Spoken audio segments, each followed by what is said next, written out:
చిత్తూరు జిల్లా నగరిలో జామియా మసీద్ కొత్త కమిటీ ఏర్పాటుపై మసీదు పెద్దలు నిరసన వ్యక్తం చేశారు. వక్ఫ్ బోర్డు ఇన్స్పెక్టర్ ఏకపక్షంగా కొత్త కమిటీ ఏర్పాటు చేసి మసీద్ జమాత్కి సమాచారం లేకుండా రసీదులు ఇవ్వకుండా నియామకాలు నిర్వహించారని వారు ఆరోపించారు. కొత్త మంది ఎటువంటి సంబంధం లేని వ్యక్తులు కమిటీ సభ్యులుగా ఉన్నారని ప్రశ్నించారు. పెద్దలు కొత్త కమిటీని రద్దు చేయాలని, లేకుంటే పెద్ద ఎత్తున ఆందోళన కార్యక్రమాలు చేపడతామని హెచ్చరించారు. సమస్యను పరిష్కరించేందుకు గురువారం కలెక్టర్, జాయింట్ కలెక్టర్, డీఎస్పీ, సీఐలను కలిసి వినతిపత్రం సమర్పిస్తామన్నారు. ఈ కార్యక్రమంలో ఎంబీ సలీం, సైదాలి, కరీం, అబ్బాస్, తమీన్, నాగోర్, జాకీర్, హమీద్ తదితరులు పాల్గొన్నారు.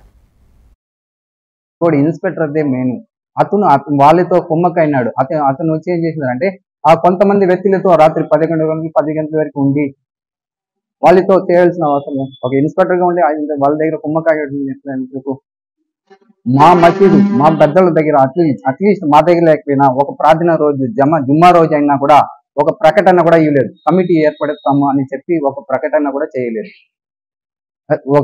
ఒక కమిటీ ఏర్పాటు చేయాలంటే 2-3 జుమ్మాలు చెప్పి 3వ జుమ్మా రోజుతో కమిటీ ఏర్పాటు చేయాలి. ఇది ఒక ఇన్స్పెక్టర్ గా ఉండే అతనికి ఎట్లా తెలియకుండా పోతుంది? కానీ ఒకరోజు జుమ్మా రోజు కూడా ఇది కూడా చెప్పలేకుండా ఒక కమిటీని ఏర్పాటు చేసినారు. ఇది వర్క్ బోర్డ్ ఇన్స్పెక్టర్దే మొత్తం తప్పు. ఆయనదా కుమ్మ